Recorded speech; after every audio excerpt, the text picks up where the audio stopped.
Hi everyone. கடந்த 4 வருஷமா என்ன ஒரு ரிக்ரெட் என்ன கொண்டுகிட்டே இருக்கு அப்படின்னா அதை சொல்கிறதுக்கு எனக்கு வார்த்தைகளே இல்லை. ஏன்னா இந்த ரிக்ரெட் வந்து நான் என் லைஃப் ஃபுல்லாக கூட கண்டிப்பாக இதை நான் இந்த ரிக்ரெட் பண்ணிக்கிட்டே இருப்பேன்னு வச்சுக்கோங்களேன். என்ன அந்த ரிக்ரெட் விடவே விடாது அப்படின்ற மாதிரி ஒரு விஷயந்தான். Because this is my first content video as a 2026 as a content கிரியேட்டராக நான் ஸ்கிரிப்ட் ரெடி பண்ணி பார்த்தீங்கன்னா கூட தெரியும். ஒரு ஸ்கிரிப்ட் ரெடி பண்ணி அதை நான் ஒரு அஸ் அ கண்டென்ட் கிரியேட்டராக ஸ்டார்ட் பண்ணி நான் பேசுகிற முதல் என்னோடய ஃபர்ஸ்ட் வீடியோவாக இருக்கும். அதே மாதிரியே இந்த வீடியோ கண்டிப்பாக நான் வந்து ஒரு கில்ட்டோடு தான், அதுவும் இல்லாமல் கண்டிப்பாக கிரிஞ்சாக தான் பண்ண போகிறேன். ஸோ கில்ட்டோட பண்ணுற வீடியோ இது. ஏன் இந்த கில்ட் அப்படின்னா, நான் வந்து 2017 காலேஜ் சேர்ந்தேன். நான் வந்து படித்தது, நான் வந்து ஒரு பக்கா ஆவரேஜ் ஸ்டூடெண்ட் தான். மேக்ஸிமம் சொல்லப்போனால் ஒரு அபவ் ஆவரேஜ், இந்த 70 to 80%, 85% எடுக்கிற ஸ்டூடெண்ட் தான் நான். ஸோ 12th முடிச்சுட்டு காலேஜில் இன்ஜினியரிங் எப்பவும் போல் சேர்ந்துட்டேன். நான் சென்னையில் சேரணும்னு நினச்சது, பட் ஃபினான்ஷியல் அப்போ இருந்த ஃபேமிலி ஃபினான்ஷியல் ஸ்ட்ரகிள்னால என்னால் சென்னைக்கு மூவ் பண்ண முடியல. என்னோடய நேட்டிவ்லேயே வந்து நான் ஒரு காலேஜ் ஜாயின் பண்ணிவிட்டு மெக்கானிக்கல் இன்ஜினியர் தான் நான். ஸோ மெக்கானிக்கல் இன்ஜினியரிங் படிச்சுட்டு இருந்தேன். ஃபர்ஸ்ட் இயர் ஃபர்ஸ்ட் செம் முடிகிற வரைக்கும் என்கிட்ட மொபைல் ஃபோனே இல்லை. நான் என்னோட பிரதர்கிட்ட இருந்து, அதாவது என்னோடய கசின் கிட்ட இருந்து நான் வந்து மொபைல் வாங்கி யூஸ் பண்ணிகிட்டு இருந்தேன். அந்த மொபைலும் வந்து பார்த்திங்கன்னா ஒரு பழைய சாம்சங் கேலக்ஸி தான். பழைய ஃபோன், சின்னதாக இவ்வளோ பெருசாக வரும். ஸோ அந்த பழைய ஃபோனில் சும்மா வாட்ஸ்அப் மட்டும், அதான் முதல்ல குரூப்லாம் ஆரம்பிப்போல் காலேஜ் போனதும் அந்த குரூப் ஆரம்பிக்கிறது, ஃப்ரெண்ட்ஸ் குரூப் மெயின்டைன் பண்ணுறது அப்படின்ற மாதிரி அந்த குரூப்புக்காக மட்டும் வந்து வாட்ஸ்அப்புக்காக கான்டாக்ட்ஸ்க்காக மட்டும் அந்த மொபைல் ஃபோன் யூஸ் பண்ணிட்டு இருந்தேன். தென் செகண்ட் இயர்லாம் போனதுக்கப்புறம் காலேஜ் உள்ளே என்ட்ரு ஆகிட்டோம். சிலபஸ்லாம் படிக்க ஆரம்பிச்சிட்டோம். இந்த மாதிரி நிறைய மெட்டீரியல்ஸ் ஷேர் பண்ணிட்டு போகிறது அப்படின்னு வரும்போது எனக்கே வந்து மொபைல் தேவைப்பட்டுச்சு. ஸோ நான் வீட்டில் சொல்லி மொபைல் வாங்கிட்டேன். நான் வாங்கின மொபைல் வந்து என்னோடய ஃபர்ஸ்ட் மொபைல் Realme 3 Pro, ஒரு 14,000 போட்டு வாங்கினது. That's my first mobile. என்னோடய ஃபர்ஸ்ட் மொபைல் வாங்கி முடிச்சதுக்கப்புறம் நான் யூஸ் பண்ணிகிட்டு இருந்தேன். தென் நான் அதை வாங்கினதும் ஆக்சுவலாக இது பண்ண ஆரம்பிச்சிட்டேன். ஒரு கண்டென்ட் கிரியேட்டர் ஆகணும், எனக்குன்னு பர்சனல் பிராண்ட் பில்ட் பண்ணணும். ஏன்னா அந்த டைமில் வந்து யூடியூப் நிறையா வாட்ச் பண்ணிகிட்டு இருந்தேன். மொபைல் வாங்கினதும் நிறைய யூடியூப் வாட்ச் பண்ணிகிட்டு இருந்தேன். அந்த டைமில் இந்த கண்டென்ட் கிரியேஷன் வந்து ரொம்ப பீக்கில் இல்லாட்டாலும் பட் பேசப்பட்டுச்சு. ஸோ கண்டென்ட் கிரியேஷன் வந்து ஓரளவுக்கு பேசப்பட்டுச்சு. இதெல்லாம் வந்து 2017 சொல்கிறேன். ஸோ 2018 காலகட்டத்தில் நான் 2018 நான் என்ன பண்ணிட்டேன், அதான் செகண்ட் செமஸ்டர் வந்ததும் நான் ஒரு யூடியூப் சேனலே ஓப்பன் பண்ணிட்டேன். நான் ஃபர்ஸ்ட்டு ஓப்பன் பண்ண யூடியூப் சேனல் 2018. ஓகேவா, என்னோடய காலேஜ் ட்ரிப்பு போகும்போது நான் அதில் வீடியோ எடுத்து போட்டது இதெல்லாம் இருக்கும்.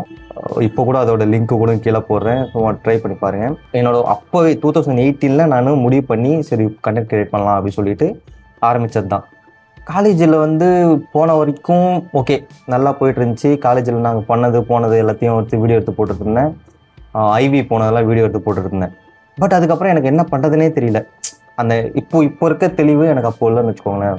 என்ன நீஷ்னா என்னன்னே தெரியாது. அப்போது கன்வர்சேஷன் வீடியோ எடுத்து போடணும், ஆனால் என்ன வீடியோ, என்ன டாப்பிக்கில் பேசுகிறதுன்னு தெரியல, என்ன சேனலோட கோலுன்னு தெரியல, எப்படி ஸ்டோரி ரைட் பண்ணணும், எப்படி கண்டென்ட் ரைட் பண்ணணும், எப்படி தம்ப்நெயில் ரெடி பண்ணணும், எப்படி வீடியோ எடிட் பண்ணணும், ஒன்றுமே தெரியாது. ஜஸ்ட் எடுப்பேன், பேசுவேன். வீடியோவில் எங்கெங்கெல்லாம் சைலண்ட்டாக இருக்கோ அதெல்லாம் கட் பண்ணிவிட்டு எதெல்லாம் ஜாயின் பண்ணணுமோ ஜாயின் பண்ணி ஒரு மியூசிக் போட்டு விட்ருவேன். ஸோ இதெல்லாம் வந்து எனக்கு தெரிஞ்சுக்கிறதுக்கே வந்து அந்த காலேஜ் டைம் மூடி போச்சுன்னு வச்சுக்கோங்களேன். இந்த பேசிக் திங்ஸை கற்றுக்கிறதுக்கு போகிறதுக்கே எனக்கு காலேஜ் டைம் மூடி போச்சு. அண்ட் தென் வந்து என்னோட காலேஜ் முடிஞ்சதும் கரெக்டாக கொரோனா வந்துடுச்சு. 2020 கொரோனா வந்துடுச்சு. ஸோ 19 நான் பெருசாக அந்தளவுக்கு வீடியோஸும் போடலை. இதை கண்டுபிடிக்கவும் எனக்கு இதை எப்படி கொண்டு போகிறதுனே தெரியாதாகிடுச்சு. அதுக்கப்புறம் கொரோனா வந்துடுச்சு. கொரோனா வந்ததுக்கப்புறம் பெருசாக மொபைல்லே அந்த இன்டர்நெட் வசதி இல்லாமல் போயிடுச்சு. நான் எங்கள் ஊரில் இருக்கும்போது எங்கள் ஊரில் பெருசாக இன்டர்நெட்லாம் இருக்காது. நான் வந்து வில்லேஜில் இருந்து வந்ததுனால எனக்கு பெருசாக இன்டர்நெட் இது இல்லை. காலேஜ் வந்தேன்னா சிட்டிக்குள்ளே வருவேன், அதனால் எனக்கு இன்டர்நெட் கிடச்சிது.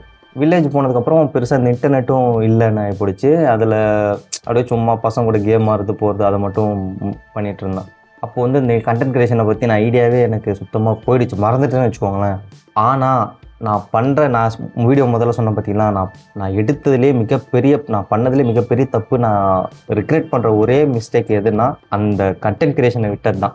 கண்டென்ட் கிரியேஷனை மட்டும் 2018 நான் ஆரம்பித்தது தெளிவாக அந்த கொரோனா டைமில் நான் பண்ணியிருந்தேன்னா இந்த டைமில் நான் இருக்க வேண்டிய இடமே வேறையாக இருந்திருக்கும். So yes, this is what I have to tell. எனக்கு இந்த ரெக்ரெட் வந்து ரொம்ப குத்திக்கிட்டே இருக்குது. கடந்த 2021 வந்து கொரோனா முடிஞ்சுது. அதுக்கப்புறமும் ஆரம்பிக்கணும்னு நினச்சேன், பண்ண முடியல.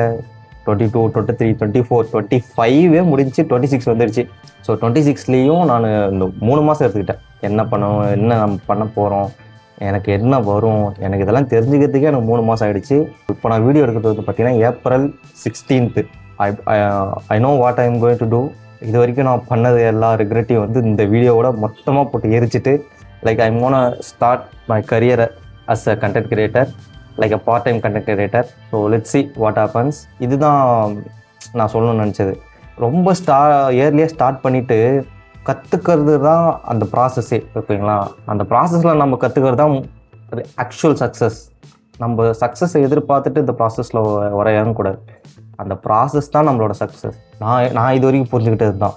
So this is what I am going to do from now on.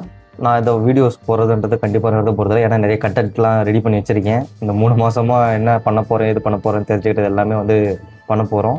Few guys looking like me, உங்களுக்கும் இதே மாதிரியே வந்து என்ன பண்ணுறது தெரியல, ஏது பண்ணுறது தெரியல, லைஃப்பில் வந்து ஒரு ஏதோ பண்ணணும்னு நினச்சிருப்போம், பட் அதை பண்ணாமல் விட்டுருப்போம் அப்படின்னா இப்போது ஸ்டார்ட் பண்ணுங்கள், ஓகேவா?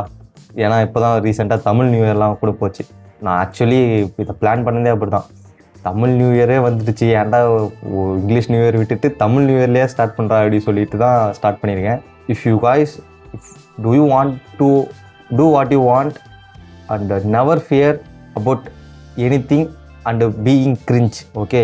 ஏன்னா அந்த கிரிஞ்சாக இருக்கிறதுன்றது தான் நம்ம ப்ராக்ரஸ் ஆகிறதுல ஃபர்ஸ்ட் ஸ்டெப். கிரிஞ்சாக தெரியறதும் கிரிஞ்சாக பேசுகிறதும் கண்டிப்பாக அதை தவிர்க்கவே முடியாது. அப்போ தான் நீங்கள் நெக்ஸ்ட் ஸ்டெப்புக்கு போக முடியும். Don't be afraid of being cringe, okay? Bye.